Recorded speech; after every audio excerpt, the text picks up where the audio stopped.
Përshëndetje miq dhe mirë se erdhët në këtë episod të ri të podcastit ku do të flasim për rëndësinë e trajtimit psikosocial dhe shëndetësor të dhënuesve me probleme të shëndetit mendor. Për të trajtuar këtë temë dhe për të pasur një qasje profesionale kemi të ftuar doktore shkencave Valentina Sabella, mjeke psikiatre, e cila është sot me ne. Doktoresha, faleminderit që pranovat ftesën për të qenë me ne sot në podcast.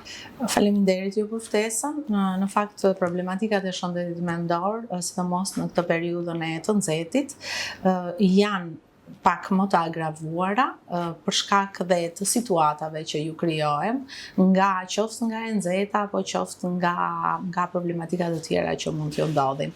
Kështu që është kënaqësi që të flas për këto problematika në mënyrë që t'i parandalojmë përpara se të ndodhin.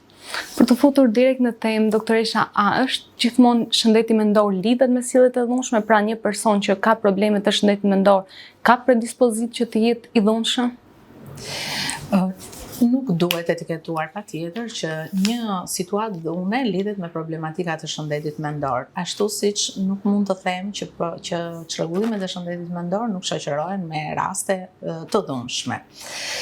Një person që vuan nga probleme të shëndetit mendor, kryesisht psikozat, mund të kryejnë akte dhune nisur nga ajo keq interpretimi që i bëjnë realitetit, nisur nga psikoza që kanë të shoqëruar me zëra, mund të jenë zëra persekutues, mund të jenë keq interpretime të realitetit. Një person mund të jetë duke ecur në rrugën e tij dhe një pacient që vuan nga probleme të shëndetit mendor të mendojë se ai është duke e përndjekur. Dhe në këto raste mund të kryej një akt të dhunshëm. Por siç e thash dhe më parë, jo detyrimisht dhuna lidhet me problematikat e shëndetit mendor. Ka problematika të tjera përveç psikozave që i bëjnë personat që vuan nga problemet të shëndetit mendor të kenë sjellje të dhunshme? Po mund të jenë çrregullimet e personalitetit, mund të jenë rastet që abuzojnë me droga dhe alkool, që ato janë rastet më të zakonshme që kemi në të përditshme. Pra, abuzimi me substanca ndryshon në një farë mënyre karakterin dhe personalitetin e një personi. Dhe në momente të caktuara mund ta bëjë ato të dhunshëm për familjen apo komunitetin. Keni patur ndonjë rast kur një çrregullim i shëndetit mendor ka çuar në sjellje të dhunshme? Keni trajtuar raste të tilla? Kemi trajtuar shumë raste, unë kam shumë vite eksperiencë, ka shumë raste, por kjo ndodh kur ata ndepresin medikamentet. Pra, baza është marrja e mjekimit. Nëse një problem, një sëmundje e shëndetit mendor nuk mjekohet me dozat që ne rekomandojmë. Pra, ka rëndësi dhe doza e marrjes, jo vetëm marrja në kohë e mjekimit. Nëse ndërpresin mjekimin në një afat të caktuar kohor, ata mund të bëjnë shkak për një sjellje agresive. Kryesisht raste me agresivitet kemi pasur brenda familjes. Pra, një person që vuan nga problemet të shëndetit mendor, atë dhunën në moment e ushtron ndaj familjarëve. Prandaj ne her pas here bëjmë thirrje për bashkëpunim, sepse janë familjarët ata të cilët vënë re evidentojnë që në fillimet e sëmundjes, e agravimit të sëmundjes, evidentojnë ato shenjat e para. Dhe të bashkëpunojnë me ne profesionistët e shëndetit mendor për ta realizuar në kohë ndërhyrjen në mënyrë që ta parandalojmë dhunën. Pra, duhet të jemi më të kujdesshëm dhe më bashkëpunues për ta parandaluar, mos të shkojmë deri te dhuna. Në raste të tilla kur dhunuesi shfaqin probleme të shëndetit mendor, cila është rruga e trajtimit? Nëse një person që është me probleme të shëndetit mendor apo është i patrajtuar, pra i padiagnostikuar, shfaq episode të dhunshme, tentativa e parë është që ekipi i qendrave komunitare të shëndetit mendor, profesionistët e shëndetit mendor, bëjnë evidentimin në banesë. Shkojnë në banesë, por rasti nëse është i dhunshëm, atëherë shkohet në bashkëpunim me policinë e shtetit dhe urgjencën, e cila ndihmon në realizimin e shtrimit me detyrim.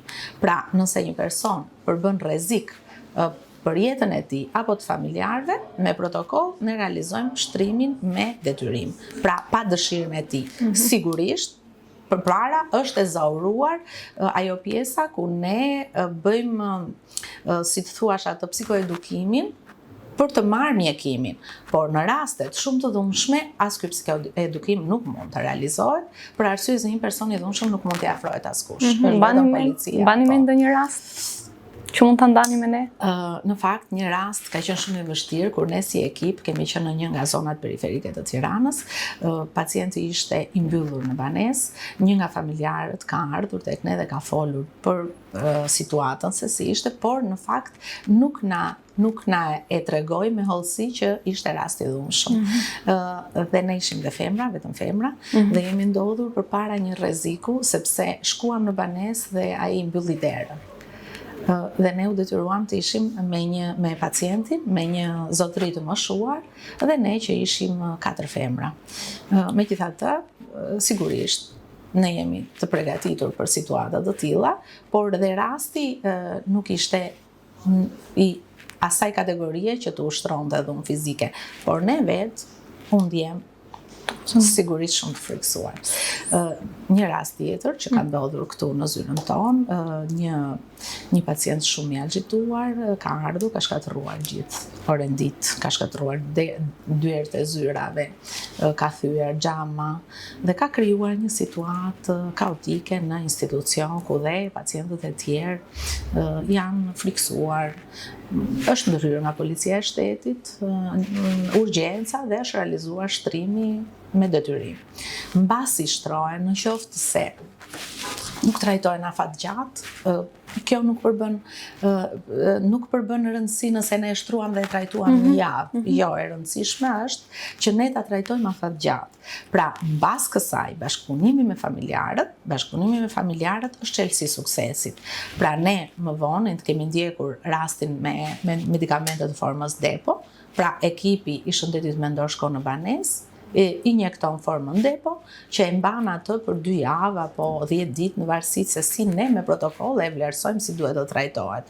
Dhe rasti që më parë unë fola, sot është në një gjendje shumë të mirë, sigurisht me mjekime, por funksionon normalisht në familje dhe në komunitet. Pra është e rëndësishme që pasi mbaron trajtimi në spital psikiatrik, është e rëndësishme që të ketë një monitorim të vazhdueshëm në mënyrë që pacienti të ndihet më mirë, por edhe mos rrezikohet viktima e dhunës ose familjarët, të cilët mund të kenë pasur dhunë. Dhe këtë ne realizojmë sepse në bashkëpunim me spitalin psikiatrik, me klinikën e psikiatrisë, në momentin që një pacient i tillë del në banesë, ai ndiqet rregullisht nga ekipet e qendrave komunitare, të cilat janë të ndara sipas rajoneve në zonën e Tiranës. Kjo do të thotë që trajtimi i dhunuesit është i rëndësishëm për mbrojtjen e viktimave, sepse shpesh mund të keq kuptohet ose mund ka keq interpretime që nëse dhunuesi trajtohet, po e mbrojnë dhunuesin. Në fakt, a është në funksion të mbrojtjes së viktimës trajtimi i dhunuesit? Trajtimi i dhunuesit e para është e drejta e personit që vuan nga problemet të shëndetit mendor të marrë trajtimin e tij. Është e drejta e tij si individ. Dhe e dyta, si mund ta parandalojmë ne dhunën, pra si mund ta ndihmojmë dhunuesin që mos të jetë prapë i ekspozuar nga një situatë e tillë traumatike nëse nuk e trajtojmë. Pra trajtimi në të njëjtën kohë ndihmon parësore që ne kemi individin që vuan nga problemet të shëndetit mendor dhe si rezultat i trajtimit të tij sigurisht që dhe dhunuesi merr atë qetësinë dhe rehatimi i dhunuari, më fal. A ka programe të posaçme përveç trajtimit psikiatrik, apo nëse nuk ka, çfarë nevojitet? Ekipet e shëndetit mendor në fakt janë të kompletuara me psikolog, punojës social, terapist, pra trajtimi ndiqet në ekip. Sigurisht që ka problematika të shëndetit mendor të cilat kanë nevojë emergjente për ndërhyrje, për këshillim psikologu apo punojësi social. Ka raste të tjera të cilat duhen trajtuar parësore me medikamente, po sigurisht që trajtimi i kombinuar është gjithmonë më i suksesshëm se sa një trajtim i vetëm. Çfarë ndodh në rastet kur dhunuesi, personi që ushtron dhunë, nuk pranon trajtimin? Si veprohet në rastet e tilla kur e refuzon? Unë e thash pak më parë, në këto raste me detyrim ligjor bëhet shtrimi i detyruar për shkak të rrezikut që ai paraqet për personat me të cilët bashkëjeton, por edhe komunitetin.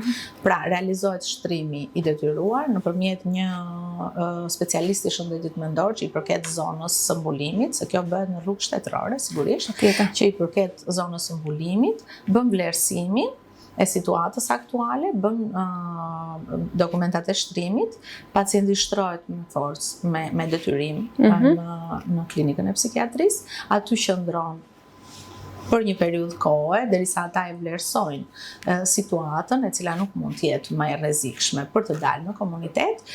Mbas kësaj, në komunikim me qendrat komunitare të shëndetit mendor, merret pacienti në trajtim dhe ndiqet ecuria në bashkëpunim me familjarët dhe ekipin e shëndetit mendor. Unë siç e përmenda pak më herët, ka raste kur keq kuptohet trajtimi i dhunuesve, por si mund të trajtohet një dhunues me probleme të shëndetit mendor pa e minimizuar përgjegjësinë e tij për veprën penale që ka kryer? Në fakt, për veprat penale që ka kryer gjykata, ajo që merr vendimin janë ekspertët psikiatrik dhe ekspertët mjekoligjor që përcaktojnë nëse ky person duhet të trajtohet në një institucion, që është institucioni ku vuajnë dënimin personat me probleme të shëndetit mendor. Pra ata nuk shmangen dot nga përgjegjësia e dhunës që ushtrojnë. Por kjo përgjegjësi konvertohet në mjekim të detyruar spitalor ose mjekim të detyruar ambulator. Kjo varet nga situata, nga ajo që ka realizuar, pra sa e rrezikshme ka qenë dhuna, ka qenë se ka pasur dhe raste me pasojë e ke.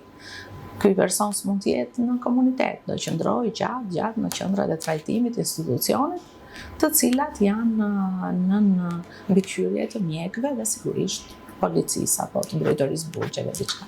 Pra nuk duhet gjithmonë të justifikohet kishte probleme të shëndetit mendor dhe ta ul përgjegjësinë e tij. Asnjëherë nuk justifikohet dhuna, por personi që vuan nga problemet të shëndetit mendor ka të drejtën e trajtimit. Dhuna është e pajustifikueshme te cili do person.